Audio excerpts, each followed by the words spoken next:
Esta noche vamos a sumergirnos en la vida de María Antonieta, la reina que pasó de ser una jovencita vienesa con acento extraño a convertirse en el rostro más odiado de Francia, símbolo de lujo desmedido, deseo desenfrenado y finalmente víctima de una guillotina que no perdonaba coronas ni rumores. Pero antes de comenzar con esta historia llena de secretos, mitos y placeres prohibidos, recuerda dejar tu like, suscribirte al canal y escribir en los comentarios desde qué ciudad nos estás viendo y qué hora marca tu reloj ahora mismo, porque la vida de esta mujer merece contarse con la misma precisión con la que los libelos de su tiempo inventaban escándalos. En los salones dorados de Versalles, donde cada cortina escondía un espía, y cada espejo reflejaba más de lo que debía, nació el mito de la reina frívola y libertina. Banquetes interminables, amistades demasiado íntimas, vestidos que costaban fortunas y rumores de noches tan intensas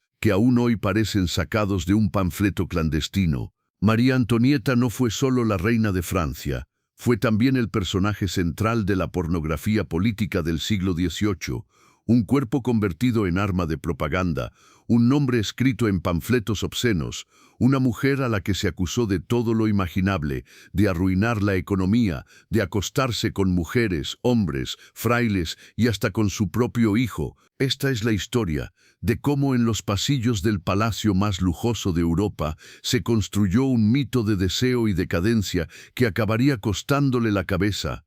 María Antonia Josefa Juana nació en Viena un 2 de noviembre del año 1755, hija número 15 de los Habsburgo, en una corte que funcionaba como un teatro barroco en el que nada se dejaba al azar, desde el modo de inclinarse ante el emperador hasta la música que debía sonar durante la cena. Todo estaba reglamentado por un protocolo tan asfixiante que hacía del Palacio de Hofburg un reloj gigantesco en el que las personas eran piezas de engranaje. La pequeña archiduquesa no destacó por su inteligencia. Eso era casi un defecto aceptable en una familia que producía princesas como si fueran sellos imperiales, sino por su encanto y cierta espontaneidad que desconcertaba a sus tutores, acostumbrados a la rigidez de un linaje que llevaba siglos gobernando medio continente a base de matrimonios estratégicos. Mientras sus hermanos recibían lecciones de derecho, política y diplomacia, María Antonia aprendía a tocar el clavicémbalo, a cantar arias italianas y a mover el abanico con gracia, porque la idea no era que gobernara, sino que decorara un trono extranjero al que sería enviada como parte de la diplomacia matrimonial de su madre, María Teresa, la emperatriz que convirtió a sus hijas en peones de lujo en el tablero europeo. En Viena, la niña creció rodeada de música. Haydn componía en la misma ciudad, de ceremonias religiosas que parecían óperas interminables y de una etiqueta que convertía hasta la hora del desayuno en un espectáculo público. De hecho, la corte imperial tenía esa costumbre grotesca de permitir a curiosos y cortesanos observar a la familia real mientras comía, como si los Habsburgo fueran animales de exposición. En ese ambiente aprendió a sonreír aunque no entendiera nada, a inclinar la cabeza aunque le pesara la peluca y a callar aunque quisiera reírse de los sermones interminables de sus confesores jesuitas. Su educación fue superficial hasta la negligencia. Apenas sabía escribir correctamente, su francés era deficiente, su ortografía desastrosa y su instrucción política inexistente, pero tenía lo que a los diplomáticos franceses les parecía suficiente: juventud, salud y un apellido que valía alianzas. Mientras Europa se despedazaba en guerras sucesivas, María Teresa planeaba matrimonios como si fueran tratados de paz. Y en ese tablero la pequeña María Antonia estaba destinada a convertirse en la reina de Francia, aunque en Viena todavía jugaba con muñecas, imitaba a los músicos y prefería perderse en jardines antes que soportar las tediosas lecciones de protocolo. La paradoja era que esta princesa criada en un ambiente donde hasta los bostezos estaban regulados sería acusada más tarde de libertina y descontrolada, como si aquella niña que aprendió a caminar entre genuflexiones y misas de 3 horas pudiera haber imaginado que un día la señalarían como el símbolo de la decadencia sexual del siglo XVIII. La Viena de su infancia no era Versalles, pero tenía algo en común: la obsesión por las apariencias, por ese teatro permanente donde lo importante no era ser, sino parecer, y donde la niña de cabellos rubios y sonrisa fácil comenzaba a ser entrenada, sin saberlo, para convertirse en el personaje más controvertido de la Europa moderna. María Antonia creció en Viena con una formación que hoy parecería más la de una actriz de comedia ligera que la de una futura reina de una de las cortes más sofisticadas del continente. Porque mientras a sus hermanos varones les repetían tratados de derecho y estrategias militares, a ella le bastaba con aprender a sonreír, bailar en compás y recitar oraciones sin dormirse en medio de las letanías. El francés, la lengua que debía dominar como futura esposa del heredero de Francia, lo chapurreaba con un acento tan espeso que hacía reír a los propios diplomáticos. Y sus maestros de gramática terminaron admitiendo que corregirla era como intentar enderezar un sauce. Se doblaba con gracia, pero nunca tomaba la forma que se esperaba de ella. Su escritura era torpe, sus frases cargadas de errores, y los propios embajadores franceses que viajaban a Viena enviaban informes alarmantes sobre la mediocridad de su instrucción, describiendo a la joven archiduquesa como encantadora en el trato pero intelectualmente descuidada, una criatura que parecía mejor diseñada para animar fiestas que para sostener la pesada corona de Francia. Aún así, la emperatriz María Teresa estaba convencida de que la política no necesitaba cerebros en exceso, sino apellidos estratégicos y vientres fértiles, de modo que convirtió a su hija número 15 en la pieza principal de un pacto que debía sellar la paz entre dos casas que habían sido enemigas durante generaciones, los Habsburgo y los Borbones. En ese ajedrez diplomático, María Antonia fue convertida en un alfil disfrazado de reina, un instrumento para borrar las guerras pasadas y unir a Austria y Francia con un matrimonio que, en teoría, debía garantizar la estabilidad de Europa, pero que en la práctica entregaba a una adolescente apenas formada al delfín más aburrido de la cristiandad.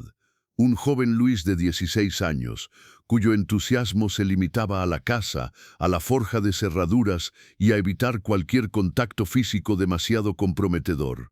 El contrato matrimonial fue preparado como si se tratara de un tratado de paz.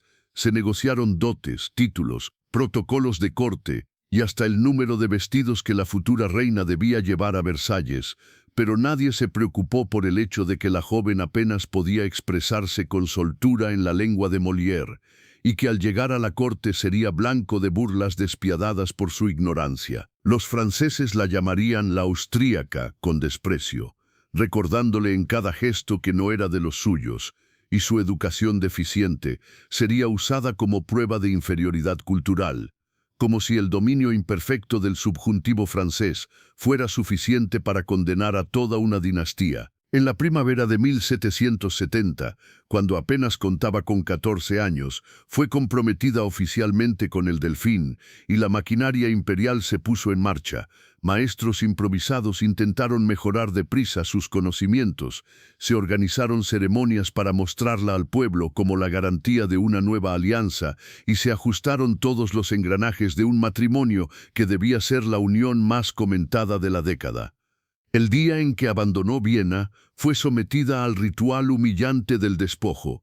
En la frontera tuvo que desnudarse de toda prenda, joya o símbolo austríaco para ser revestida únicamente con objetos franceses, como si con un cambio de ropa pudiera borrarse la sangre Habsburgo de sus venas.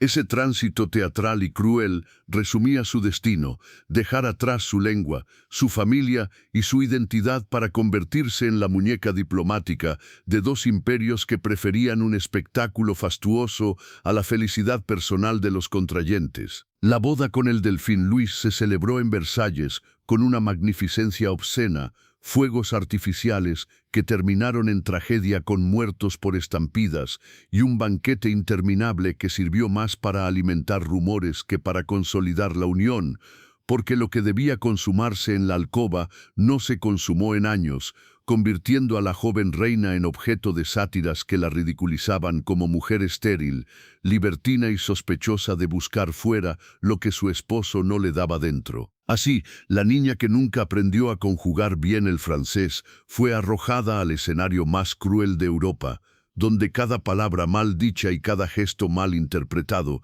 se convertía en material para panfletos, y donde su matrimonio diplomático, diseñado como un triunfo de la razón de Estado, se transformó en el punto de partida de la leyenda negra que la perseguiría hasta la guillotina. El viaje de María Antonia hacia Francia fue un espectáculo tan absurdo como revelador de lo que significaba ser una princesa utilizada como ficha de cambio en el tablero europeo. Una caravana interminable de carruajes, criados, cofres de vestidos y joyas atravesando medio continente como si se tratara de una procesión de feria, mientras la adolescente, apenas quinceañera, era conducida hacia un destino que ni comprendía ni deseaba. En el camino se sucedían ceremonias de bienvenida, discursos vacíos de nobles locales y misas interminables que servían más para exhibir la mercancía que para honrar la unión, porque a fin de cuentas lo que viajaba no era una persona, sino una dote viviente. El momento culminante llegó en la isla del Rin, una franja de tierra convertida en escenario de teatro político donde se escenificaba el despojo ritual. Allí, en un pabellón cuidadosamente construido para la ocasión, la archiduquesa debía desprenderse de todo lo que llevara de Austria, desde la ropa interior hasta los pendientes heredados, y ser revestida únicamente con objetos franceses, como si al quitarse el corsé se borrara su infancia, y al ponerse un vestido bordado en Versalles se implantara en su piel el ADN borbónico. La ceremonia era grotesca. Delante de diplomáticos, cortesanos y sirvientes, la joven fue literalmente desnudada de su pasado y entregada como una ofrenda, mientras los presentes anotaban en sus memorias los detalles del peinado, del color de sus mejillas y del temblor nervioso de una niña que se transformaba oficialmente en reina de un país que la recibiría con desprecio. Aquel acto de humillación fue concebido como símbolo de transición, pero en realidad era un recordatorio brutal de que su cuerpo no le pertenecía, de que desde ese momento era propiedad política de Francia, una figura sin patria que debía complacer a dos naciones al mismo tiempo, sin pertenecer ya a ninguna. El pabellón fue demolido inmediatamente después de la ceremonia, como si quemar el escenario borrara las pruebas de aquel espectáculo siniestro, y la recién transformada Marie Antoinette emprendió la segunda parte de su trayecto, ahora vestida y perfumada según los caprichos de Versalles, arrastrada hacia un mundo donde las sonrisas eran obligatorias y los errores de pronunciación serían armas mortales en manos de cortesanos envidiosos. Cuando la comitiva se acercó a París, el pueblo acudió en masa para ver a la nueva Delfina, no con entusiasmo, sino con la curiosidad morbosa con la que se observa a un animal exótico. Querían ver cómo caminaba, cómo saludaba, si realmente era tan bella como los retratos enviados desde Viena, y sobre todo querían encontrar defectos que confirmarían lo que ya murmuraban, que aquella austríaca llegaba para gastar sus impuestos y corromper la corte con sus caprichos. En Versalles la esperaban rituales igualmente absurdos, desde la presentación ante el rey Luis XV, rodeado de amantes oficiales que la escrutaban como si fuera un nuevo mueble en la colección real, hasta la primera cena pública en la que debía comer bajo la mirada de decenas de espectadores que tomaban nota de cada gesto, como si la manera en que cortaba un pedazo de carne revelara secretos de Estado. Para María Antonia, el viaje fue el inicio de una condena disfrazada de cuento de hadas, lo que en los tratados diplomáticos se describía como una alianza brillante.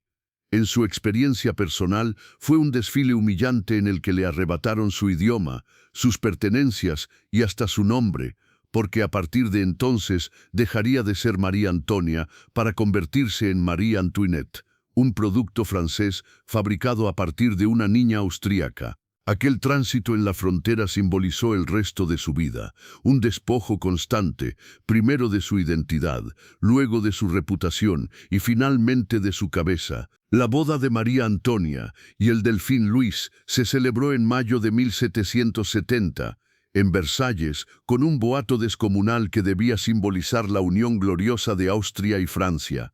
pero que en la práctica reveló lo que era en realidad una representación teatral en la que la protagonista era una adolescente lanzada a los leones de la corte más venenosa de Europa y un novio tan apático que ni parecía comprender la magnitud de lo que estaba pasando. El día de la ceremonia, los tapices resplandecían, los salones rebosaban de perfumes empalagosos y los nobles franceses se disputaban los mejores sitios para contemplar cómo aquella austríaca entraba oficialmente en la familia Borbón, mientras el rey Luis XV, con su corte de amantes oficiales, miraba de reojo a la nueva Delfina como si evaluara un objeto recién adquirido para la colección.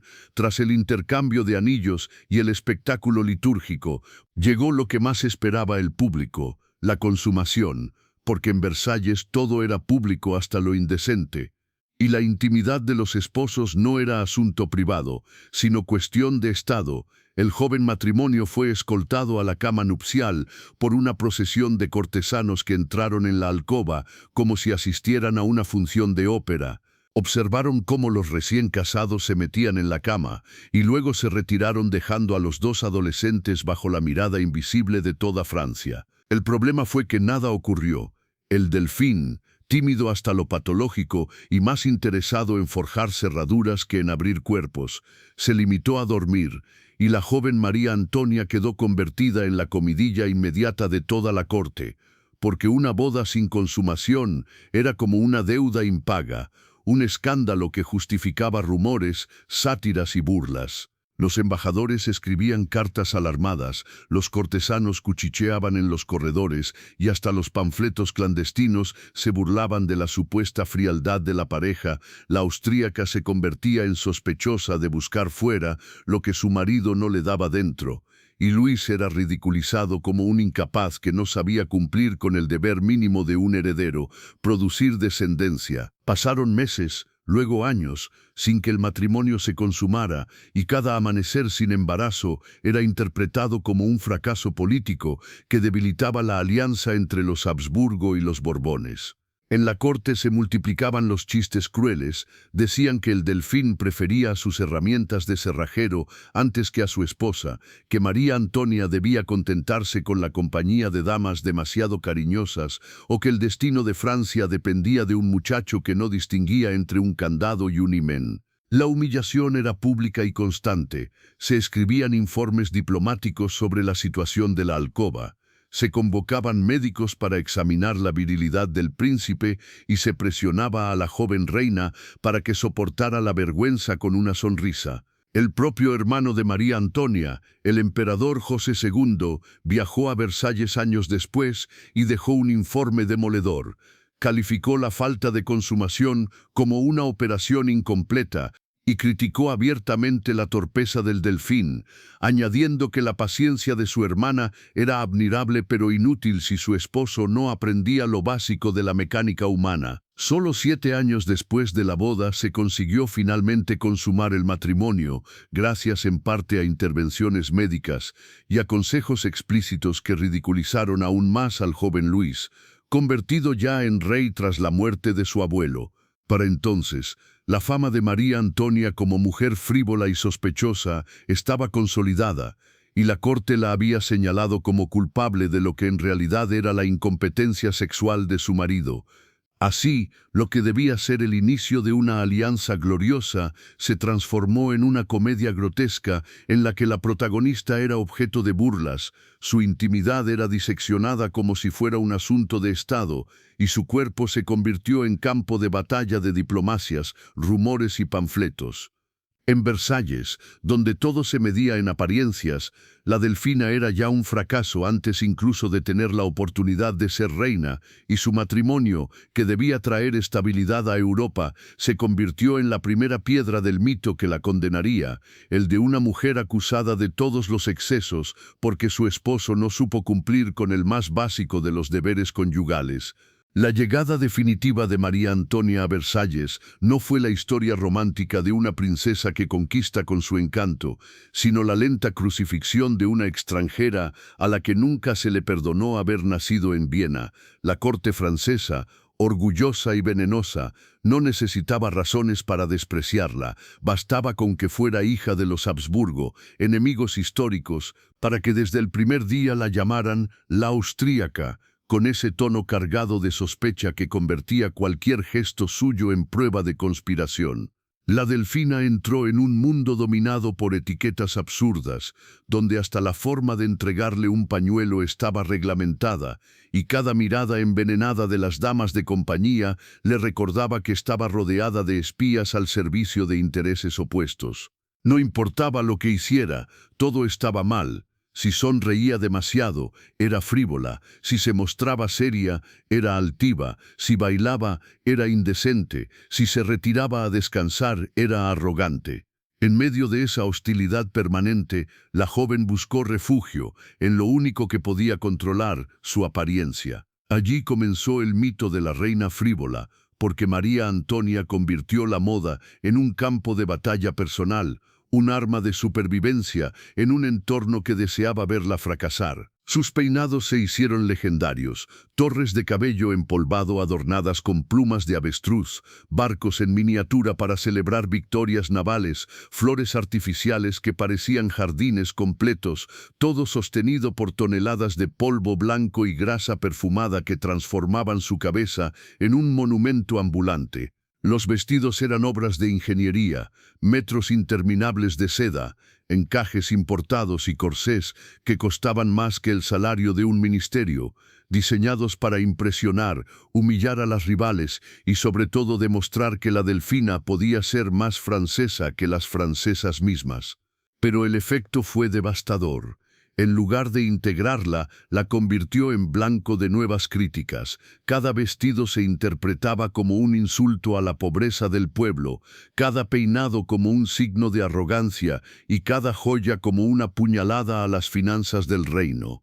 Los panfletos clandestinos la caricaturizaban como una muñeca sin cerebro, vestida de lujo mientras Francia se arruinaba, y las damas de la corte murmuraban que su pasión por la moda era la máscara de una vida vacía de afecto conyugal.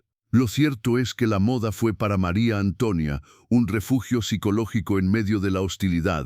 Al no poder controlar a su marido ni a la política, podía controlar su imagen, y en ese teatro grotesco llamado Versalles, la imagen era poder. El problema es que el pueblo no veía en ella a una víctima que se defendía con seda y encaje, sino a una reina que derrochaba mientras ellos comían pan duro. Así nació la reputación de derrochadora compulsiva, un mito alimentado tanto por sus excesos como por la propaganda que los magnificaba. La hostilidad de la corte se mezcló con la hostilidad del pueblo, y la joven austríaca se convirtió en el blanco perfecto, demasiado extranjera para ser amada, demasiado vistosa para pasar desapercibida y demasiado vulnerable para defenderse. Entre rumores de conspiraciones, fiestas interminables y peinados imposibles, María Antonia fue transformándose poco a poco en un símbolo de lo que Francia odiaba de sí misma, el lujo obsceno de una monarquía que bailaba mientras la economía se hundía. El Petit Trianon, aquel pequeño palacete rodeado de jardines bucólicos en los terrenos de Versalles, fue concebido como un refugio íntimo para los reyes, pero en manos de María Antonieta se transformó en mucho más. Un laboratorio de escándalos, un espacio de libertad sospechosa y sobre todo un símbolo que la propaganda revolucionaria convirtió en prueba irrefutable de su supuesta vida libertina. El edificio, regalo de Luis XVI a su joven esposa, estaba rodeado de un parque diseñado con el gusto de la época por lo pintoresco, senderos curvos, templetes neoclásicos, grutas artificiales y un falso pueblo con casitas de campesinos, donde la reina jugaba a ser pastora, ordeñaba vacas amaestradas y fingía una vida rústica mientras vestía de lino bordado y bebía leche servida en porcelana de Sèvres. Aquella teatralización, que a ella le servía como escape del veneno cotidiano de la corte, se interpretaba afuera como una provocación. El pueblo de Francia pasaba hambre y la reina jugaba a ser campesina en un decorado de lujo, rodeada de damas vestidas de aldeanas de opereta, pastoreando ovejas perfumadas y riéndose de un campo que nunca había olido estiércol.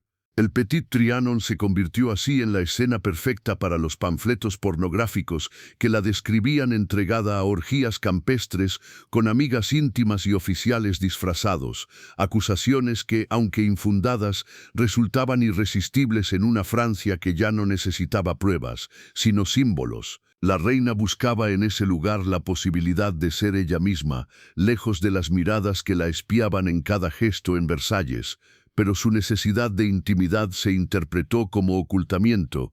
¿Qué hacía la austríaca en un palacete apartado, con un círculo reducido de favoritos? La respuesta popular era obvia, se entregaba a excesos indecibles, y pronto el Petit Trianon pasó a ser apodado el Templo de Venus, el escenario imaginado de desenfrenos sexuales y banquetes prohibidos. Los jardines, diseñados para inspirar tranquilidad, se convirtieron en escenario de leyendas eróticas. Cada gruta era un escondite, cada pabellón un burdel disfrazado, cada pradera un colchón verde para aventuras pastoriles.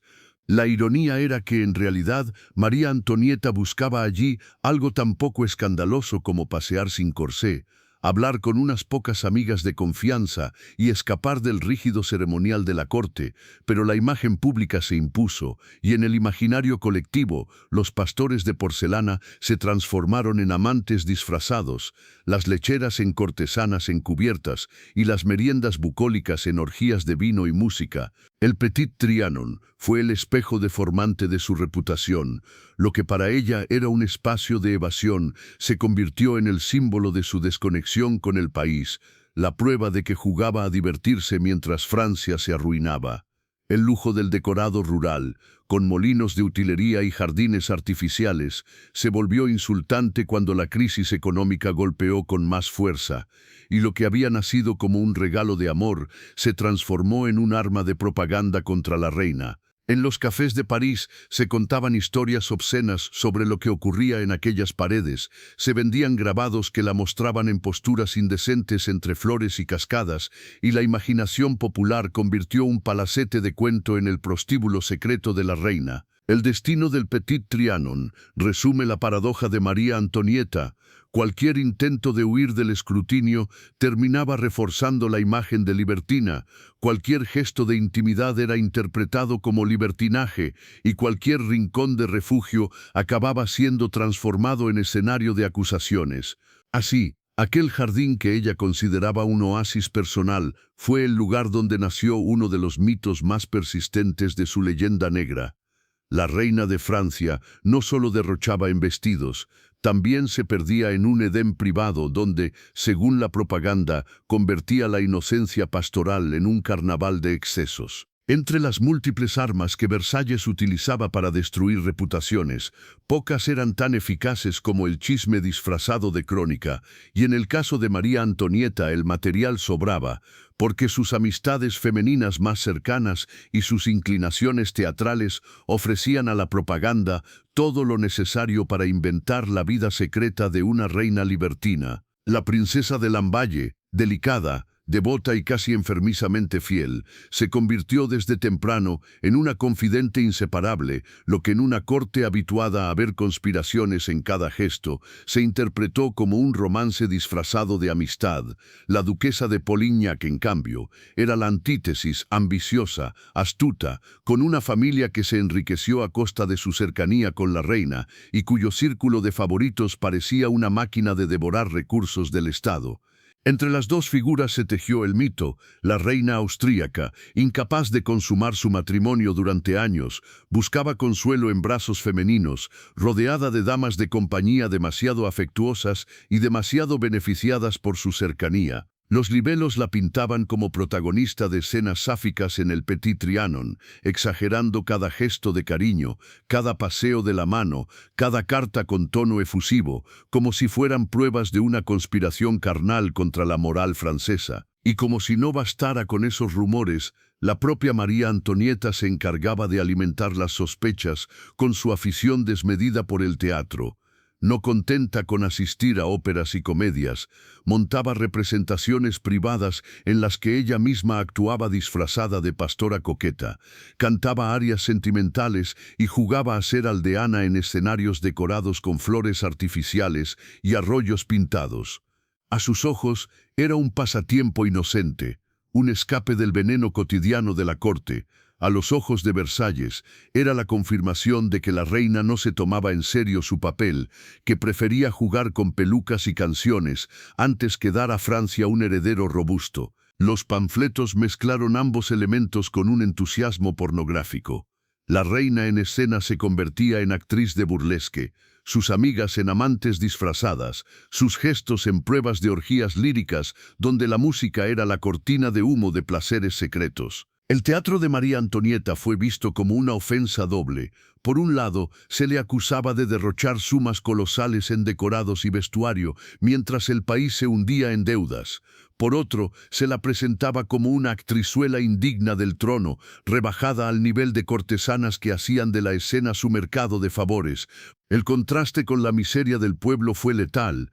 Mientras París sufría alzas en el precio del pan, corrían rumores de que la reina jugaba a representar obras pastoriles en su palacete, acompañada de damas disfrazadas y aplausos cortesanos, como si Francia fuera solo un escenario para su entretenimiento. La ironía de todo esto es que el teatro y las amistades eran para ella un refugio, una manera de llenar el vacío de un matrimonio frío y una corte hostil, pero para la opinión pública se convirtieron en símbolos de decadencia y libertinaje, herramientas de propaganda que la transformaron en caricatura, la reina actriz de comedias frívolas, rodeada de amantes femeninas, jugando a ser aldeana mientras el reino se arruinaba. Así, entre los brazos de Lamballe y Polignac, y entre las luces improvisadas de su pequeño teatro, María Antonieta edificó sin querer el mito de la reina frívola, un personaje que no solo actuaba en escena, sino también en la historia y cuya representación final sería tan sangrienta como cualquier tragedia clásica. En el siglo XVIII la imprenta era un arma tan peligrosa como un fusil.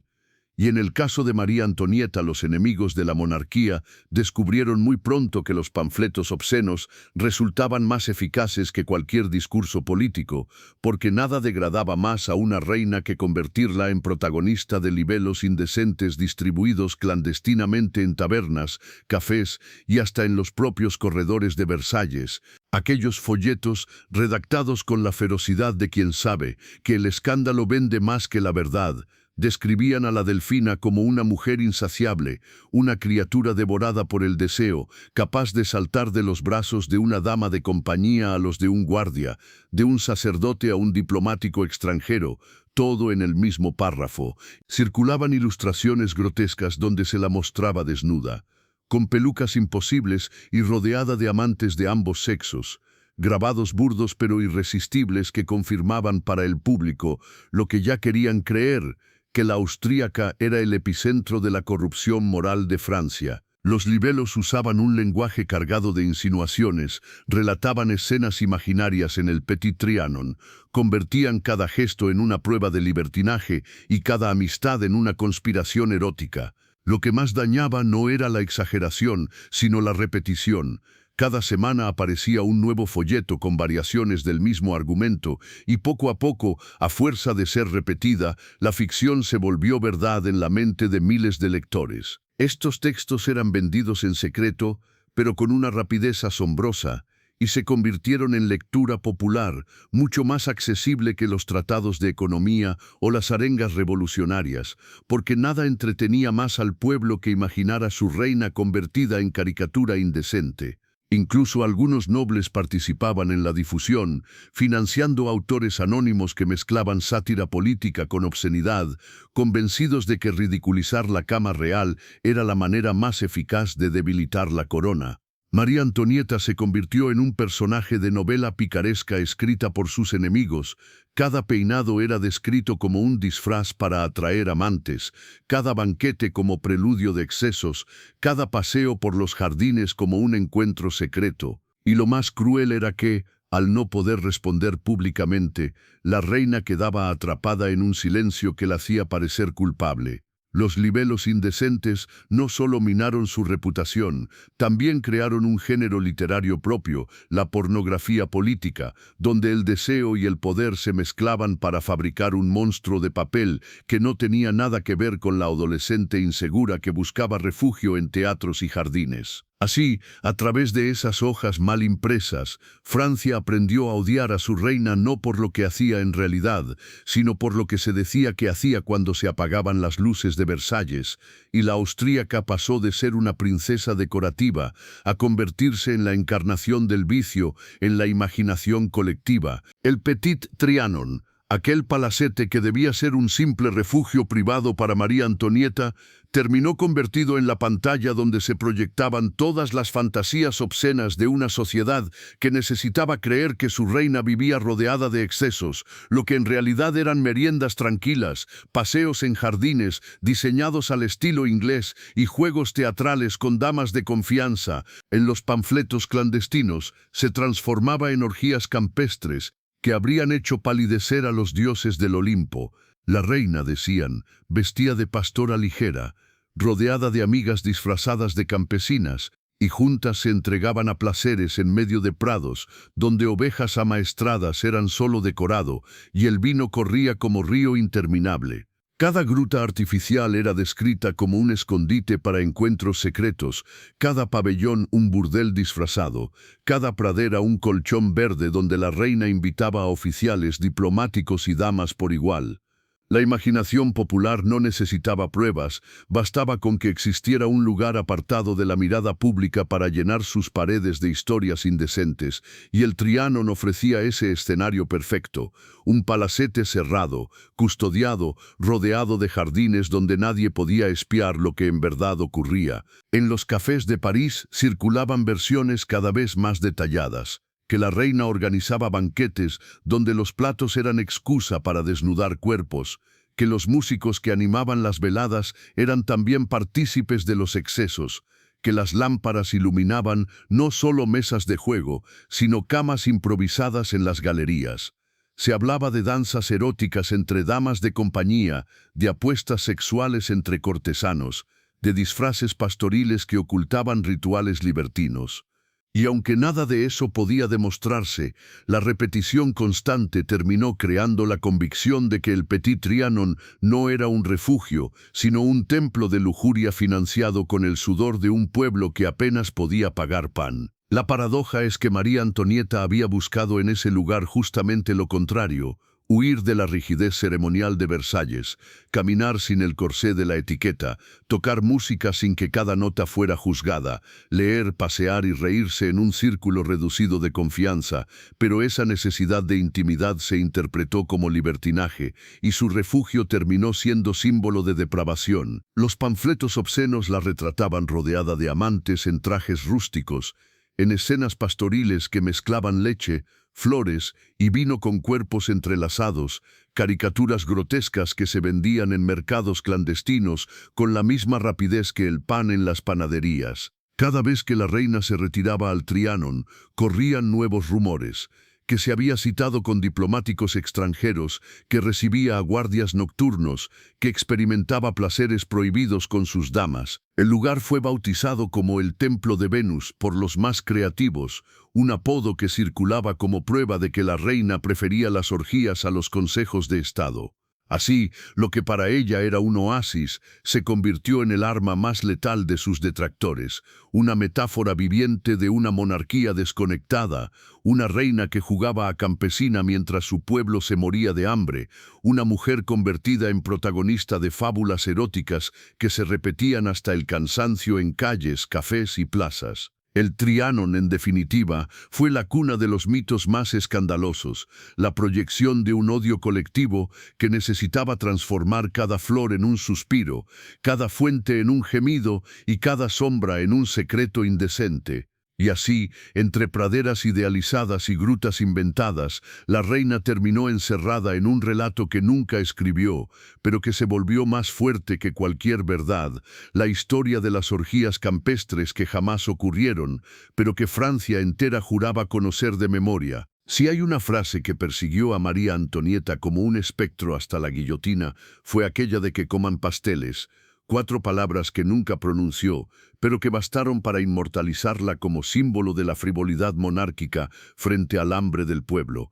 En realidad, la anécdota procede de Rousseau, escrita años antes de que la joven austríaca pusiera un pie en Francia, pero la propaganda encontró en ella el arma perfecta para ilustrar la desconexión de la reina con la miseria nacional. Los banquetes de Versalles eran, de hecho, espectáculos diseñados no tanto para comer como para demostrar poder.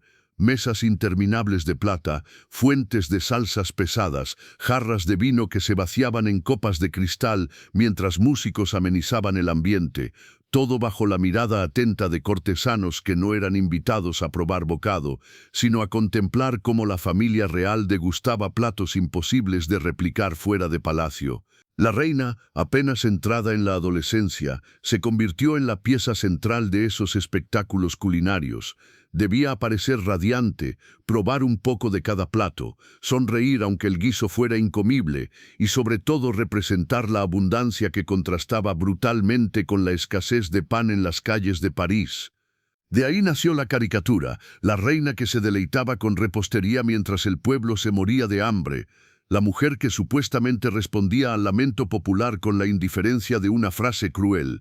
Lo cierto es que María Antonieta tenía un apetito caprichoso, más inclinado a los dulces y al chocolate caliente que a los asados contundentes, y sus gastos en confitería eran reales, aunque nunca alcanzaron las dimensiones grotescas que le atribuían los libelos. Cada pastelillo que aparecía en sus mesas privadas era convertido por la imaginación popular en montañas de merengues, y cada banquete cortesano en una orgía de manjares que dejaba al pueblo fuera de la fiesta. Los panfletos indecentes la representaban cubierta de crema, riéndose de campesinos famélicos que miraban desde fuera, y aunque esas escenas eran pura invención, lograban el efecto deseado, la ira del pueblo contra la austríaca derrochadora. Lo irónico es que muchos de esos banquetes no eran organizados por ella, sino por la propia maquinaria de Versalles, donde la etiqueta exigía ostentación sin medida.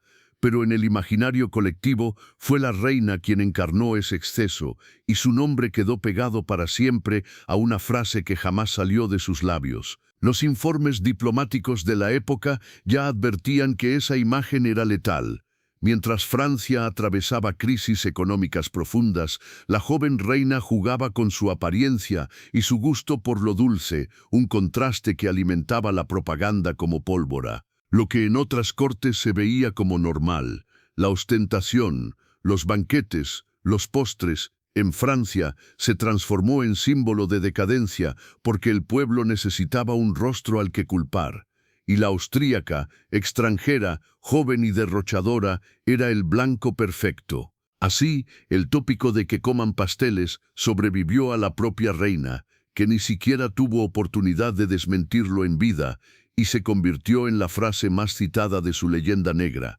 4 palabras que resumen siglos de propaganda, la metáfora de una monarquía que, real o imaginada, bailaba y comía mientras Francia se desangraba. En una corte donde cada gesto era escrutado y cada objeto podía transformarse en símbolo de escándalo, el cuerpo de María Antonieta fue convertido en un escenario sobre el cual se proyectaban las obsesiones de toda Francia, y 2 de las acusaciones más repetidas giraron en torno a su supuesta devoción por perfumes afrodisíacos y a su predilección por una ropa íntima demasiado provocadora para el gusto moralista de sus enemigos. La reina siempre mostró interés por las esencias y fragancias, un hábito heredado de Viena y potenciado en Versalles, donde el hedor de los salones sin ventilación exigía camuflarse bajo capas de aromas intensos.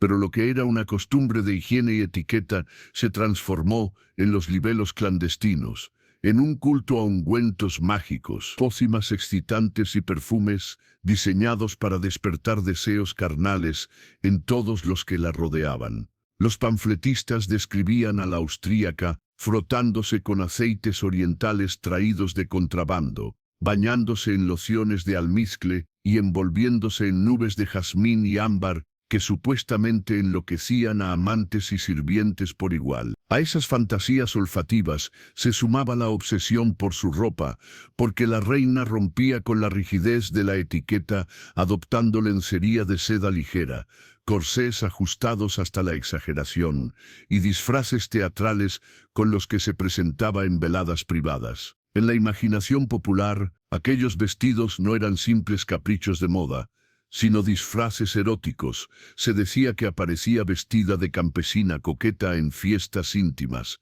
que usaba corsés transparentes bordados en oro, que encargaba ropa interior en lión, con diseños obscenos, y que convertía la seda en arma de seducción, más poderosa que cualquier palabra. La verdad era mucho más simple.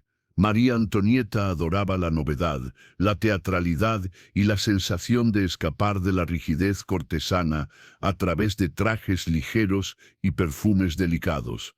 Pero en la corte y en los cafés de París, esas elecciones fueron vistas como pruebas de libertinaje. Los enemigos de la corona encontraban irresistible la combinación de olores y telas. Cada frasco de perfume se interpretaba como afrodisíaco. Cada corsé como instrumento de perversión, cada encargo a los talleres de moda como despilfarro, destinado a excitar en lugar de vestir. Los grabados clandestinos la representaban desnuda, salvo por un corsé semitransparente, fumando una pipa de opio mientras una dama de compañía la rociaba con esencias.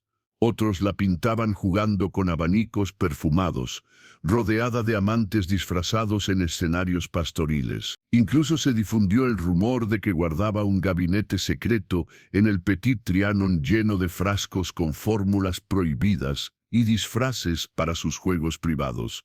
Una fantasía sin pruebas, pero repetida con tanto entusiasmo que pronto se aceptó como verdad. El resultado fue que, en la mente colectiva, María Antonieta dejó de ser la reina vestida de encaje y empolvada con perfumes cortesanos para convertirse en una figura fetichizada, una mujer que excitaba los sentidos a propósito, que convertía cada aroma en un hechizo y cada prenda en invitación al pecado. Así, lo que para ella fue simple gusto por la moda y necesidad de camuflar los olores de palacio, terminó transformado en uno de los capítulos más venenosos de su leyenda.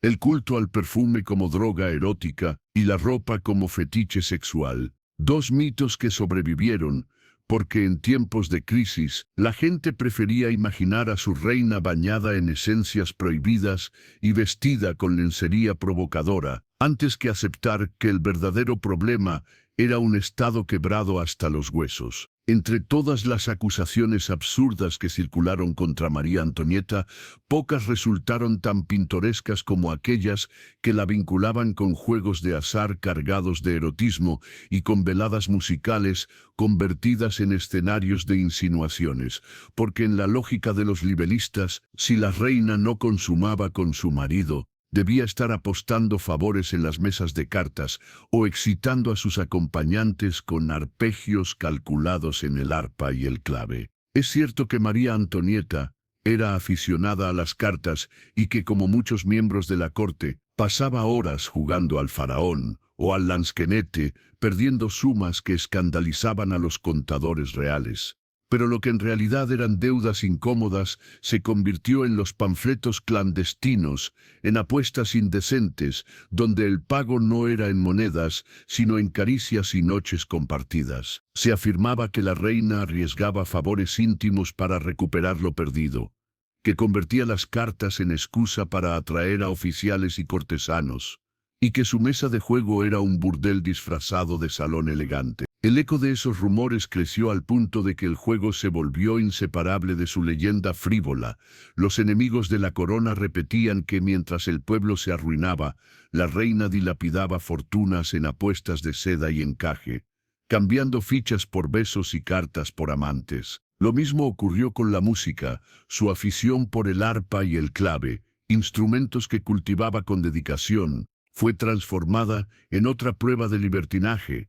Los folletos escandalosos la describían tocando melodías insinuantes en noches privadas, rodeada de amigas y confidentes que la escuchaban, como si cada nota fuera una invitación al placer.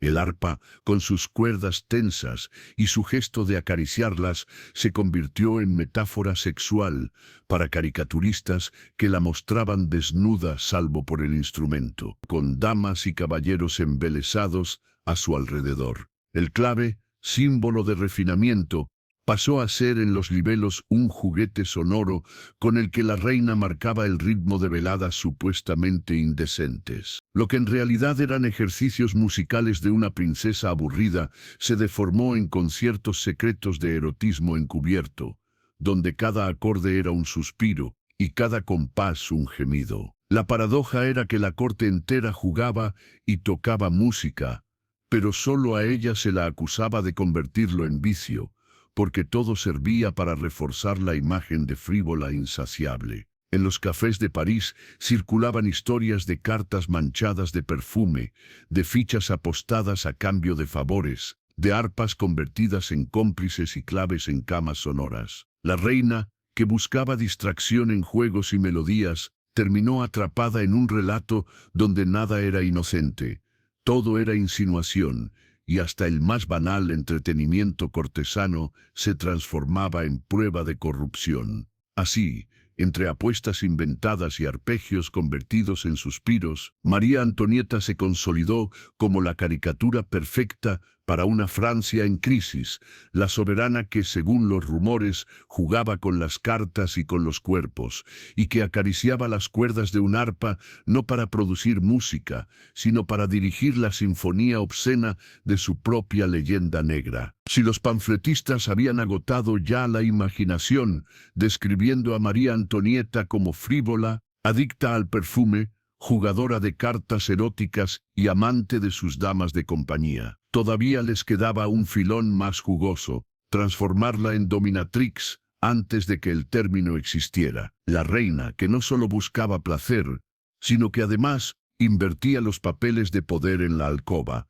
sometiendo a amantes ficticios con látigos, cadenas y caprichos teatrales. Según los libelos que circulaban en París, el Petit Trianon era en realidad un calabozo disfrazado de jardín bucólico, donde la reina recibía a cortesanos y oficiales para atarlos con sedas, colocarlos en posiciones humillantes y descargar sobre ellos azotes que recordaban más a una mazmorra que a un salón real. Se contaba que había mandado fabricar corsés de cuero reforzado, sillas con argollas, collares dorados y toda una colección de instrumentos diseñados para convertir a los nobles en esclavos dóciles.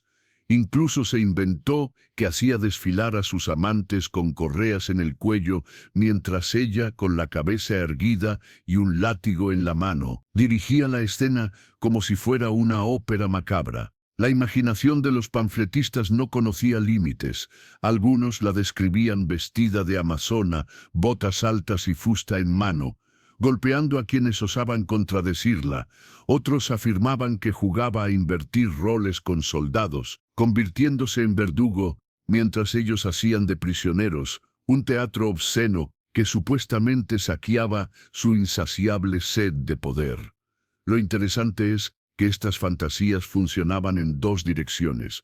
Por un lado, excitaban al público, que compraba los libelos como si fueran literatura prohibida.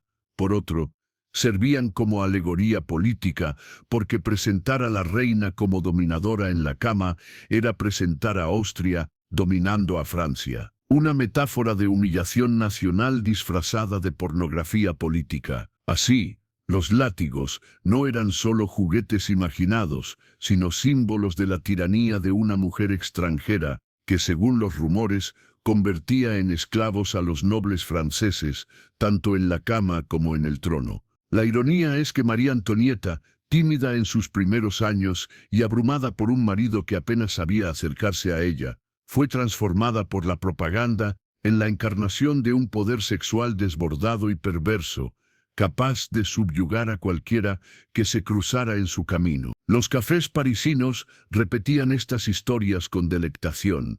Los grabados clandestinos mostraban escenas grotescas de cadenas y azotes, y el mito de la reina dominatrix se consolidó como una de las versiones más persistentes de su leyenda negra. En una sociedad acostumbrada a que los hombres exhibieran a sus amantes sin vergüenza, resultaba insoportable la idea de una mujer que pudiera tomar la iniciativa, y así, lo que no era más que un conjunto de fantasías literarias se convirtió en prueba de una perversión real. De este modo, María Antonieta pasó a ser, en la imaginación popular, la soberana que no solo gastaba en vestidos y perfumes, sino que además dirigía espectáculos de humillación, donde los látigos, las cadenas y las risas eran la banda sonora de una monarquía que se derrumbaba entre rumores. La imaginación de los panfletistas que se dedicaban a destruir la reputación de María Antonieta no conocía límites,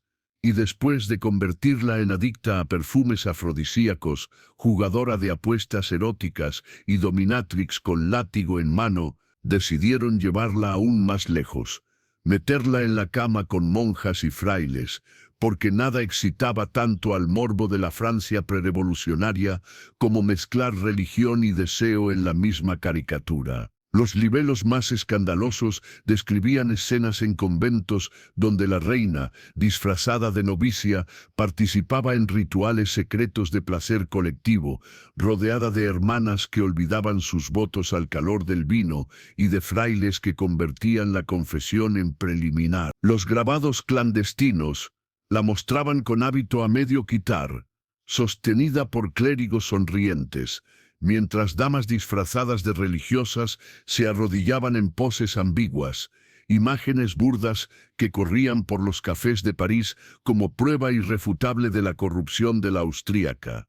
La estrategia era clara. Si ya resultaba escandaloso acusarla de acostarse con guardias y damas de compañía, mucho más efectivo era presentarla como una hereje que profanaba lo sagrado, una mujer capaz de ensuciar hasta la religión con sus supuestos excesos. Los rumores contaban que organizaba reuniones nocturnas con frailes músicos que tocaban el órgano para disimular los ruidos de la velada, que en las capillas privadas del Petit Trianon había altares convertidos en escenarios de placer, y que cada escapada de la reina a una iglesia era excusa para un encuentro prohibido. En realidad, María Antonieta tenía poco interés por la devoción religiosa, cumplía lo justo con las ceremonias oficiales y prefería la música y el teatro antes que las misas interminables, pero esa distancia fue suficiente para que sus enemigos la pintaran como blasfema y libertina. La ironía era que en la misma Francia abundaban los escándalos de conventos relajados en sus votos y clérigos con amantes conocidas, pero nadie se atrevía a denunciar a la Iglesia de manera directa. En cambio, resultaba más cómodo cargar sobre la reina la fantasía de monjas desatadas y frailes seductores. Así, se construyó el mito de una soberana que convertía el claustro en burdel y los hábitos en disfraces eróticos, una parodia indecente que servía como arma política y como entretenimiento popular. Los panfletos no solo dañaban su imagen, también ofrecían a los lectores un espectáculo morboso en tiempos de hambre y crisis. Si el pueblo no podía comer pan, al menos podía devorar con los ojos las aventuras inventadas de su reina en compañía de clérigos ficticios. María Antonieta, que buscaba refugio en jardines y teatros, fue transformada en protagonista de orgías conventuales que jamás ocurrieron, y su nombre quedó manchado no solo por la frivolidad y el lujo, sino también por la supuesta profanación de lo más sagrado. De esta forma, la propaganda logró un doble golpe: degradar a la reina y al mismo tiempo dar al pueblo un relato obsceno, donde religión y deseo se mezclaban sin pudor, reforzando la idea de que la monarquía francesa no solo era corrupta, sino sacrílega. El escándalo del collar fue quizá el golpe más devastador a la reputación de María Antonieta, porque la convirtió, sin tener parte alguna en la intriga, en culpable universal del lujo obsceno de la monarquía. La historia comenzó con una joya gigantesca, diseñada por orfebres parisinos como regalo imposible para Madame du Barry, la última amante de Luis XV, pero que quedó sin comprarse cuando el viejo rey murió y el collar, cargado con cientos de diamantes, quedó en los escaparates como un símbolo del exceso que nadie podía pagar. Los joyeros, desesperados por vender su obra maestra, buscaron clientes entre cardenales ambiciosos y cortesanas intrigantes, y allí apareció Jeanne de la Motte, una estafadora profesional que convenció al cardenal de Rohan de que podía recuperar el favor real si lograba conseguir el collar para la reina. El cardenal, ansioso por limpiar su nombre y demostrar fidelidad, cayó en la trampa. Creyó que entregando la joya a través de intermediarios conseguiría la gratitud íntima de María Antonieta, cuando en realidad era víctima de un engaño urdido por la condesa y su falso círculo de confidentes. El collar nunca llegó a manos de la reina, pero cuando la estafa salió a la luz en 1785, todo París decidió de inmediato que la culpable era la austríaca que siempre había derrochado en vestidos y perfumes. La propaganda no tardó en explotar el asunto. Los libelos la mostraban desnuda cubierta solo con diamantes. Las caricaturas la pintaban devorando joyas, mientras el pueblo pedía pan, y las canciones callejeras repetían que la reina era tan insaciable que necesitaba un collar de millones para saciar sus caprichos. En los tribunales se demostró que María Antonieta no había tenido nada que ver, pero el daño ya estaba hecho. La opinión pública la condenó como Madame Déficit, la mujer que arruinaba Francia con sus lujos, aunque en realidad ni había visto la joya ni la habría querido, porque detestaba la moda recargada que representaba. El episodio resumía perfectamente la fragilidad de su posición. Bastaba con una intriga ajena para confirmarle al pueblo que todo lo que sospechaba de ella era cierto. El collar, que nunca brilló en su cuello, se convirtió en el símbolo de una monarquía corrupta, y la reina, inocente en los hechos, quedó marcada para siempre como la culpable de un exceso que encajaba demasiado bien en la caricatura creada por sus enemigos. A partir de entonces, cualquier intento de defenderla fue inútil. El nombre de María Antonieta quedó ligado a la estafa, como si ella misma hubiera diseñado la trama. Y la frase «escándalo del collar» se volvió sinónimo de su supuesta avaricia y de la decadencia de la corona. La ironía final es que quienes realmente se enriquecieron con la estafa fueron estafadores menores y joyeros desesperados, pero la cabeza simbólica que rodó fue la de la reina, anticipando la literal que caería pocos años después bajo la guillotina. Mientras la monarquía francesa se hundía en un océano de deudas impagables, María Antonieta seguía brillando bajo las lámparas de cristal de Versalles como si la bancarrota nacional no existiera. Y esa imagen, real o inventada, fue suficiente para transformarla en la encarnación del despilfarro. La situación financiera del reino era catastrófica. Décadas de guerras costosas, préstamos colosales para sostener ejércitos y hasta la ayuda enviada a las colonias americanas contra Inglaterra habían vaciado la tesorería, mientras la nobleza y el clero se negaban obstinadamente a pagar impuestos.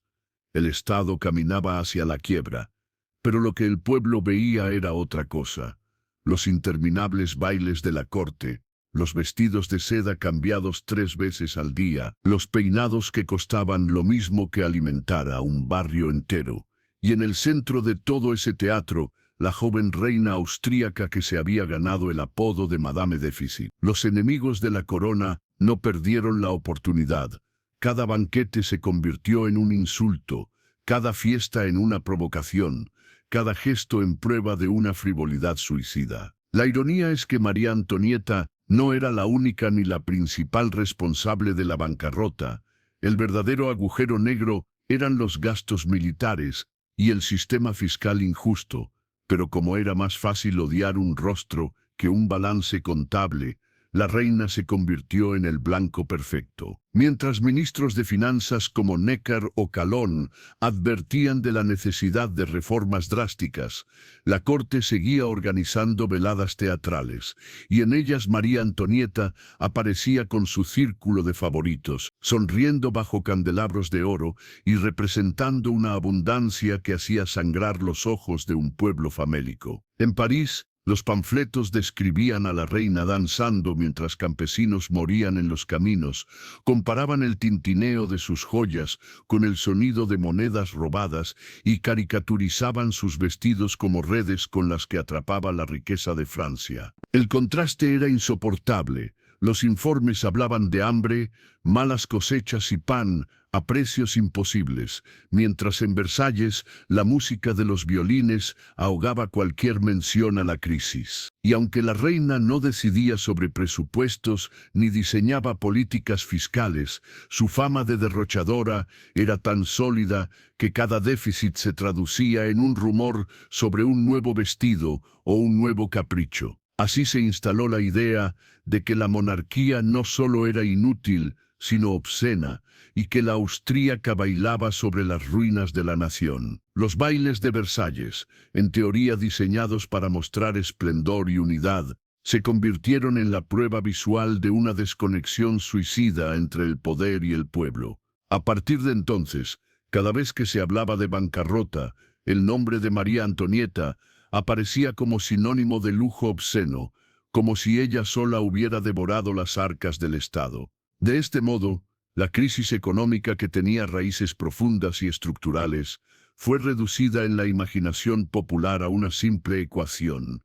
Francia hambrienta, porque su reina bailaba, una mentira cómoda que preparó el terreno para la tormenta que pronto arrasaría la monarquía. El llamado episodio de Varennes solo puede entenderse si retrocedemos a los días de octubre de 1789, cuando París ardía de hambre y rabia. El precio del pan había subido hasta niveles imposibles y las mujeres de los mercados, acompañadas por artesanos y vecinos, decidieron marchar hacia Versalles para exigir que el rey garantizara el abastecimiento. Lo que comenzó como una protesta desesperada se convirtió en una avalancha humana que recorrió kilómetros bajo la lluvia, con picas improvisadas y un tono cada vez más amenazante. Al llegar a Versalles, el palacio se vio rodeado por una multitud que no hablaba de súplicas sino de órdenes.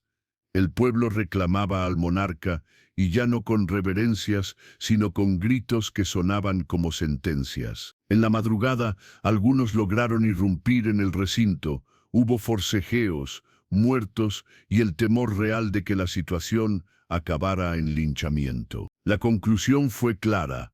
La familia real no podía seguir aislada en Versalles, debía trasladarse a París, al corazón del descontento, donde estaría bajo la vigilancia directa del pueblo. Así, el cortejo que escoltó al rey y a la reina hacia la capital parecía un desfile macabro.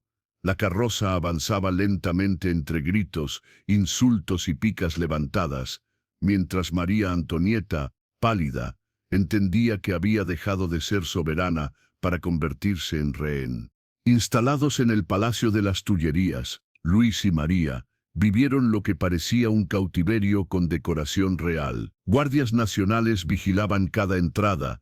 La ciudad entera se sentía con derecho a opinar sobre sus movimientos, y la prensa revolucionaria convertía cualquier gesto en un crimen. Lo que antes eran ceremonias solemnes se transformó en espectáculos de control público. Cada misa, cada comida, cada paseo estaba acompañado por ojos desconfiados. Al rey se lo describía como un hombre indeciso, incapaz de actuar sin la presión de su esposa, y a María como una austríaca intrigante enemiga de Francia, sospechosa de conspirar con Viena y de vender secretos de Estado. Los rumores crecían como hierba mala. Se decía que intercambiaba cartas secretas con su hermano Leopoldo, que soñaba con tropas extranjeras aplastando a los revolucionarios y que su acento extranjero era la prueba viva de que jamás sería reina legítima. En este clima asfixiante, La pareja real comprendió que no podía seguir jugando al papel de monarquía constitucional que ya nadie respetaba. Cada decreto de la Asamblea reducía su autoridad, cada caricatura en los muros de París ridiculizaba su imagen y cada sermón en los clubes jacobinos alimentaba la idea de que el tiempo de las coronas había terminado. Fue entonces cuando germinó la decisión de fugarse, abandonar París de noche, disfrazados con la esperanza de alcanzar la frontera y unirse a tropas fieles que todavía estaban dispuestas a luchar por ellos. Para la reina, la huida era la única manera de salvar la corona y de paso restaurar su honor frente a una opinión pública que la devoraba a base de libelos obscenos. Para el rey, un hombre apático y lento fue más bien la aceptación resignada de un plan en el que apenas creía. Así nació la idea de la escapada a Varennes, no como un acto heroico, sino como el último intento desesperado de dos soberanos que ya no mandaban sobre nada. Desde que pusieron un pie en París tras la marcha de octubre, eran rehenes con título, y todo lo que vendría después, el ridículo de los disfraces, la caravana imposible de ocultar, el reconocimiento en plena ruta, no hizo más que confirmar que la realeza había dejado de entender el país que decía gobernar. Varennes fue el desenlace lógico de años de torpeza, desconfianza y ceguera política, la demostración de que los reyes, antes de perder la cabeza en la guillotina, ya habían perdido la noción de realidad en los salones dorados que los habían condenado. El episodio de Varennes fue la confirmación de que la realeza francesa, acostumbrada a vivir entre espejos y perfumes, carecía por completo de instinto de supervivencia,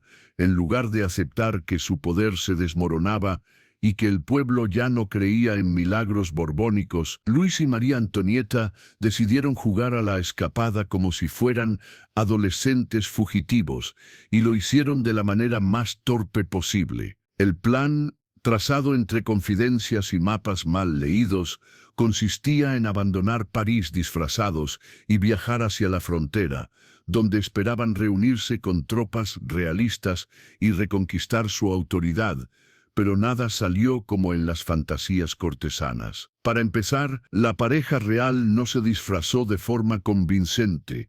El rey, demasiado corpulento y con una cara grabada en cada moneda de cobre del reino, pretendía pasar desapercibido con un sombrero ridículo.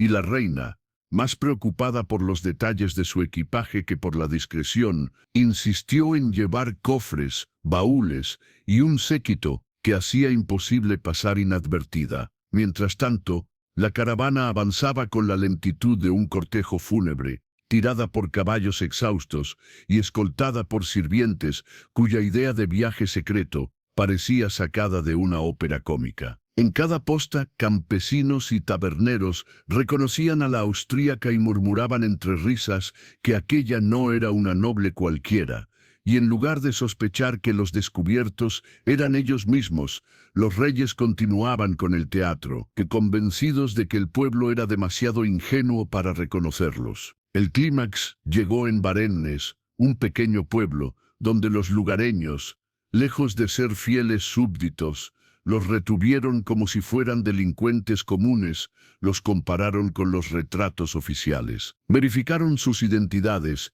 y los entregaron a la Guardia Nacional, que disfrutó como nunca la humillación de escoltar de regreso a París a un rey convertido en prisionero público. Aquella marcha inversa, rodeada de miradas hostiles, selló la ruptura definitiva.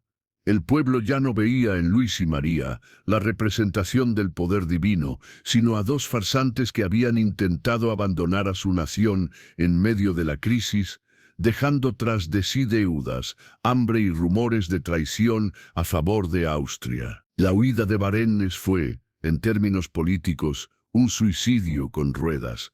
El rey perdió la última pizca de legitimidad, la reina confirmó su fama de conspiradora extranjera y la monarquía se convirtió en una carcasa vacía que solo esperaba el golpe final de la guillotina. Las caricaturas aprovecharon el fracaso para ridiculizarlos. Se publicaron grabados que mostraban al rey disfrazado de cochero borracho y a la reina como actriz de opereta cargada de joyas, mientras los revolucionarios se encargaban de repetir que aquel viaje no había sido un simple error, sino una traición premeditada. El mito del soberano paternal se evaporó en aquella posta rural, reemplazado por la imagen del ciudadano Capeto, un hombre vulgar que había intentado escapar de sus responsabilidades. Desde entonces, cualquier palabra de Luis o de María sonaba hueca. Sus súbditos sabían que, si hubieran tenido éxito, habrían llamado a ejércitos extranjeros para aplastar al pueblo. Varennes fue el punto de no retorno. Un capítulo que mostró con claridad que la realeza, más que gobernar, actuaba en una farsa grotesca, incapaz de comprender que en la nueva Francia ya no había espacio para coronas, cetros, ni para una reina que todavía soñaba con bailes y jardines, mientras sus súbditos aprendían a corear himnos revolucionarios. La prisión en las Tullerías fue la antítesis de todo lo que había representado la reina frívola y radiante de Versalles, donde antes había espejos que multiplicaban su imagen rodeada de vestidos imposibles. Ahora había muros desnudos y ventanas con barrotes vigilados día y noche por la Guardia Nacional, donde antes los cortesanos competían por una sonrisa suya durante el leve real. Ahora eran carceleros disfrazados de ciudadanos, los que anotaban cada gesto, cada visita, cada mirada, como si se tratara de pruebas de un proceso judicial en curso. El traslado forzoso después de la Marcha de Octubre había sido una humillación pública. Miles de parisinos arrastrando la carroza de la familia real entre insultos, pancartas y canciones revolucionarias, señalando a la reina como la austríaca, como símbolo de todo lo que estaba mal en Francia. Una vez instalada en el Palacio de las Tullerías, María Antonieta entendió que no había regresado a la capital como soberana, sino como prisionera con título. Las habitaciones donde intentaba recrear un pequeño refugio se convirtieron en espacios lúgubres vigilados hasta en lo más íntimo, y los pasillos que antes resonaban con música y carcajadas de bailes, ahora se llenaban de pasos marciales y de ecos de consignas patrióticas. Su día a día se volvió un catálogo de privaciones disfrazadas de protocolo. No podía dar un paseo por los jardines sin escolta, no podía escribir cartas sin que pasaran por manos ajenas, no podía organizar una velada sin que se interpretara como conspiración. Cada vez que intentaba mantener un gesto de normalidad, la prensa revolucionaria lo convertía en crimen. Si recibía a una amiga, era acusada de planear traiciones. Si sonreía en una misa, se decía que conspiraba con el clero. Si mostraba un vestido de seda, se interpretaba como burla a un pueblo hambriento. El lujo se había transformado en evidencia incriminatoria y la alegría en sospecha. Incluso dentro de su propia familia se vivía la degradación. Los hijos ya no eran vistos como príncipes, sino como rehenes que el pueblo consideraba garantía de obediencia, y el propio rey, sometido a la pasividad de quien había perdido la corona, sin todavía haber perdido la cabeza, vagaba entre despachos leyendo decretos de una asamblea que lo despojaba cada día de un poco más de autoridad. Para María Antonieta, aquella prisión disfrazada de palacio fue el inicio de su verdadera condena. Comprendió que había pasado de reina de fiestas a sospechosa constante, que cualquier error, cualquier palabra mal dicha en francés, cualquier gesto de orgullo austriaco, podía ser utilizado como prueba en su contra. En el exterior, las caricaturas no dejaban de multiplicarse, panfletos que la representaban como libertina, como conspiradora, como devoradora de impuestos. En el interior, los guardias disfrutaban con la ironía de ver a la soberana pedir permiso hasta para abrir una puerta. La corte hostil de Versalles había sido un infierno de rumores y envidias, pero las Tullerías eran un presidio con uniforme de legalidad. Un recordatorio constante de que la revolución no solo había tomado las calles, también había encerrado a la monarquía en una vitrina para exhibir su decadencia. De reina de fiestas a prisionera vigilada, Ese fue el verdadero salto que marcó la caída de María Antonieta, un descenso silencioso vigilado, documentado por todos, como si cada día en aquel palacio cárcel fuera un ensayo general de la guillotina que esperaba al final del camino. El asalto a las Tullerías del 10 de agosto de 1792 fue el terremoto final que borró la ficción de que todavía existía un trono en Francia. El palacio que desde hacía casi 3 años funcionaba como cárcel dorada, se transformó en campo de batalla, y la familia real, que había soportado humillaciones, rumores y vigilias interminables, se enfrentó de golpe a la furia armada de un pueblo que ya no quería limitar la corona, sino arrancarla de raíz. Durante semanas, el clima se había enrarecido. Las derrotas militares frente a Austria y Prusia alimentaban la sospecha de que el rey y la reina conspiraban con el enemigo. La prensa radical exigía su deposición, y los clubes jacobinos calentaban las calles con discursos que describían a María Antonieta como una espía en el corazón de París. La tensión estalló en aquella mañana sofocante cuando columnas de 600 federados marseleses, acompañados por miles de sansculotes armados con picas, mosquetes oxidados y hasta utensilios de cocina convertidos en armas, avanzaron hacia el palacio gritando que había llegado la hora de la justicia. En el interior, la escena era de ópera grotesca. Guardias suizos alineados con uniforme impecable frente a un rey que dudaba de todo, cortesanos que temblaban con los rumores de que serían masacrados, y una reina que, según testimonios, no perdió la compostura, vistiendo de negro como si presintiera que aquel día sería su funeral político. La multitud rompió las puertas, los cañones improvisados retumbaron en los patios y el palacio se llenó de humo, sangre y cuerpos. Los guardias suizos, fieles hasta la idiotez, resistieron unas horas hasta ser literalmente despedazados, sus cadáveres colgados de faroles como advertencia macabra. María Antonieta, junto con Luis y sus hijos, fue evacuada por un pasillo secreto hasta la Asamblea Legislativa, que se convirtió en improvisado refugio, mientras a su alrededor los revolucionarios saqueaban habitaciones, destruían tapices, arrastraban muebles por los pasillos y convertían el lujo real en botín popular. Las pinturas de la época y los relatos de cronistas describen un espectáculo dantesco: cabezas de guardias clavadas en lanzas, salones bañados en vino y sangre, y canciones revolucionarias mezcladas con alaridos de triunfo. Para el pueblo, el asalto significó la prueba definitiva de que el rey era un traidor protegido por bayonetas extranjeras. Para la reina, fue la constatación de que ya no existía ningún muro capaz de protegerla de la imagen de austríaca traidora que le había impuesto la propaganda.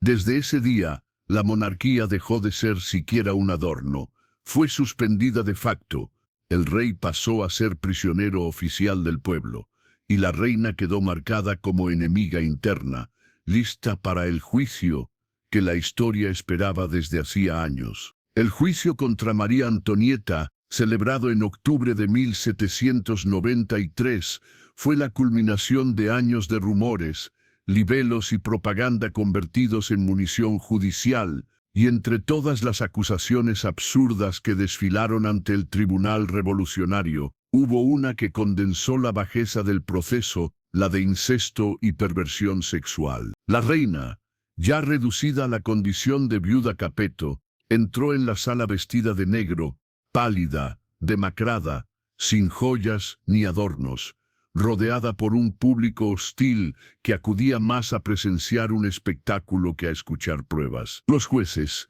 encabezados por Hermann, y el fiscal Fouquier-Tinville no tenían interés en demostrar hechos, sino en confirmar ante la multitud que aquella mujer era el monstruo libertino, descrito en panfletos desde hacía años. Se la acusó de conspirar con Austria, de vaciar el tesoro del Estado, de gastar fortunas en fiestas mientras el pueblo pasaba hambre, de traicionar secretos militares, pero el golpe teatral llegó cuando se leyó la acusación de haber corrompido a su propio hijo, el pequeño Luis Carlos, encerrado con ella tras la caída de la monarquía. La sola palabra, incesto, provocó murmullos, risas y gestos de asco en la sala. Era la culminación de la pornografía política que había transformado a una reina en caricatura obscena, ahora elevada a categoría de delito en un tribunal que pretendía representar la moral revolucionaria. Los testigos eran vecinos resentidos, antiguos sirvientes dispuestos a exagerar cualquier anécdota, y periodistas panfletarios que convertían en hechos las fantasías que habían dibujado durante años. La acusación de incesto provenía en realidad de la presión ejercida sobre el niño, aislado, aterrorizado y manipulado por sus guardianes para repetir frases que comprometieran a su madre. Cuando se le preguntó directamente por aquellas acusaciones, María Antonieta, después de un momento de silencio helado, respondió con una frase que se hizo legendaria: «Apelo a todas las madres aquí presentes». Fue el único instante en que la sala, acostumbrada a burlarse de ella, enmudeció unos segundos, quizá porque la apelación a la maternidad atravesó incluso la coraza ideológica de los más hostiles. Sin embargo, la maquinaria estaba en marcha, y ningún gesto podía detenerla. Se le atribuyeron amantes de ambos sexos, orgías en el Petit Trianon, prácticas de dominación con látigos y cadenas, perversiones con monjas y frailes, un catálogo de acusaciones sexuales tan delirantes como imposibles de probar, pero útiles para reforzar la imagen de una mujer culpable de todo lo que el pueblo detestaba. No se trataba de hechos, sino de símbolos. La reina debía ser no solo traidora política, sino también corruptora moral, un cuerpo que representaba la decadencia que la revolución quería extirpar. Así, la sentencia ya estaba escrita antes de que comenzara el juicio: culpable de conspiración, culpable de depravación, culpable de incesto, culpable de ser María Antonieta. El proceso duró apenas 2 días, un tiempo ridículo para decidir la suerte de una reina, pero suficiente para teatralizar la caída. La acusación de perversión sexual, más que destruir su reputación, buscaba destruir cualquier compasión posible, presentarla no como víctima,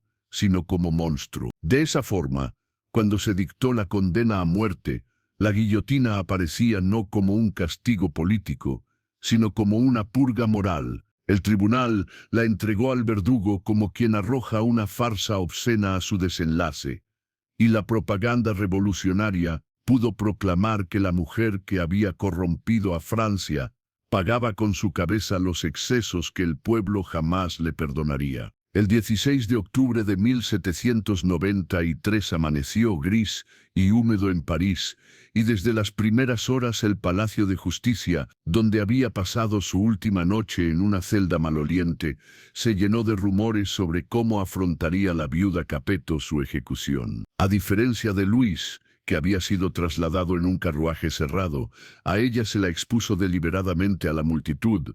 Fue subida a una carreta descubierta, la misma utilizada para delincuentes comunes, como símbolo de degradación final. Vestía un simple vestido blanco de lino, un gorro que dejaba ver el cabello canoso prematuro, que los meses de prisión y el dolor habían acelerado, y el rostro demacrado de una mujer que había sido reina y que ahora parecía un espectro de sí misma. La carreta avanzaba lentamente por las calles abarrotadas, escoltada por soldados que contenían a un pueblo ávido de insultos, canciones obscenas y carcajadas que recordaban los panfletos libidinosos que habían hecho de ella el símbolo de la perversión. Sin embargo, los testigos coinciden en que mantuvo la cabeza erguida y la mirada firme, sin lágrimas ni súplicas, como si en esos instantes finales hubiese encontrado una serenidad que nunca tuvo en los salones de Versalles. Algunos observadores afirmaron que aquella dignidad perturbó más que su caída. Era más fácil odiar a la caricatura de una libertina insaciable que a una mujer marchando hacia la muerte con los ojos fijos en el horizonte. El trayecto atravesó barrios donde el hambre y la rabia eran palpables, mujeres que agitaban hogazas de pan en señal de burla, hombres que gritaban que su cabeza pagaría el precio del hambre de Francia, niños subidos en muros repitiendo insultos que no comprendían del todo. Cada parada del cortejo era un espectáculo. Los revolucionarios señalaban que el pueblo recuperaba su soberanía, mientras los panfletistas tomaban nota de cada gesto para narrarlo en diarios y gacetas al día siguiente. Al llegar a la Plaza de la Revolución, el espacio donde había caído el rey unos meses antes, el ambiente era de feria macabra. Miles de curiosos se apretujaban para presenciar el final de la austríaca. Subió con paso firme al cadalso. Tropezó ligeramente con el pie del verdugo, según se cuenta, se disculpó con una frase seca. «Perdón, no lo hice a propósito», un gesto de cortesía absurda en el umbral de la muerte que subrayaba la paradoja de su caída. La misma mujer acusada de monstruosidades se despedía del mundo con un acto de educación trivial. La multitud rugió cuando el tambor retumbó, y en un instante la cuchilla descendió, rápida, brutal, definitiva. Su cabeza fue levantada y mostrada al público entre vítores y cánticos revolucionarios, no como el final de una persona, sino como la coronación de un mito de odio cuidadosamente construido durante años. Sin embargo, algunos cronistas admitieron que, lejos de aparecer como la caricatura obscena de los libelos, María Antonieta había afrontado la muerte con una compostura que contrastaba con la ferocidad de la propaganda en su camino hacia la guillotina. No hubo lujuria, ni derroche, ni intrigas, sino la figura austera de una mujer derrotada que aún conservaba el instinto de mostrarse digna. Ese contraste fue quizás su última victoria. La imagen de la reina libertina quedó sepultada por la de la condenada que avanzaba en silencio hacia la guillotina. Y en ese silencio, más elocuente que cualquier discurso, selló para siempre la ambigüedad de su memoria. El mito de María Antonieta nació mucho antes de que la cuchilla cayera sobre su cuello y sobrevivió mucho después de que su cuerpo fuera arrojado a una fosa común de reina libertina, símbolo de frivolidad y lujo obsceno. Pasó a convertirse en mártir romántica de la historia, una metamorfosis que demuestra hasta qué punto la memoria colectiva fabrica ídolos con la misma rapidez con que fabrica monstruos. Durante su vida, la propaganda revolucionaria la había convertido en caricatura obscena, protagonista de panfletos que la describían como insaciable, amante de mujeres, corruptora de monjes y frailes, devoradora de las arcas del Estado y encarnación de todo lo que se odiaba en la corte. Sin embargo, tras su muerte, esa misma figura fue recuperada por escritores, pintores y dramaturgos que la transformaron en víctima inocente de la barbarie popular. En el siglo XIX, el romanticismo la elevó a heroína trágica. Biografías sentimentales, óperas y retratos la mostraban como una joven bella y delicada atrapada en la vorágine de una revolución que no comprendía, como una esposa fiel y madre abnegada, que había sido calumniada por una prensa cruel. En Viena se la lloraba como hija sacrificada de los Habsburgo. En París se la discutía como advertencia política. En Londres se la convertía en argumento propagandístico contra los excesos revolucionarios. El Petit Trianon, antaño símbolo de su libertinaje, se convirtió en escenario melancólico de paseos románticos donde se evocaba su inocencia perdida. El vestido blanco con el que subió al cadalso se transformó en metáfora de pureza y su célebre disculpa al verdugo fue reinterpretada como prueba de nobleza espiritual. Mientras tanto, el famoso «que coman pasteles», frase que jamás pronunció, siguió circulando como si fuera dogma histórico, consolidando la imagen de una mujer frívola, incapaz de comprender el hambre del pueblo. Ese contraste entre la calumnia y la idealización mantuvo vivo su fantasma. Ni la guillotina pudo borrar a la María Antonieta libertina, ni la literatura pudo resistirse a inventar a la María Antonieta mártir. El cine del siglo XX la convirtió en icono de moda, símbolo de decadencia glamorosa. Diseñadores como Dior y Chanel recuperaron sus siluetas, sus peinados y sus encajes para vender lujo en una época que ya no temía a revoluciones. Novelistas y guionistas la retrataron como adolescente incomprendida, adelantada a su tiempo, una mujer atrapada entre el deseo y el deber. Su figura, más que cualquier tratado político, sigue encarnando la contradicción de la monarquía, capaz de ser al mismo tiempo culpable de todos los pecados y víctima de todas las pasiones. La historiografía moderna ha intentado separar mito de realidad, subrayando que ni fue tan libertina ni tan inocente, que fue en parte víctima de su propia ingenuidad y en parte prisionera de un sistema que la utilizó como chivo expiatorio. Pero el mito siempre vence a los archivos para el gran público. María Antonieta sigue siendo la reina de los vestidos imposibles, la mujer que mandó comer pasteles, la mártir elegante que subió con dignidad al cadalso. Y es ahí donde su historia adquiere la paradoja más irónica. Todo lo que la revolución quiso destruir al cortar su cabeza, el lujo, la frivolidad, la imagen de monarquía, sobrevivió en forma de mito eterno, replicado en teatros, museos, novelas y películas. María Antonieta murió en la Plaza de la Revolución, pero su fantasma sigue vivo en cada representación del exceso, en cada crítica al despilfarro, en cada evocación romántica de una reina que encarna al mismo tiempo el pecado y la inocencia. De libertina a mártir, de monstruo obsceno a icono de moda, de austríaca odiada a figura universal, su mito demuestra que la historia, más que justicia, fabrica leyendas.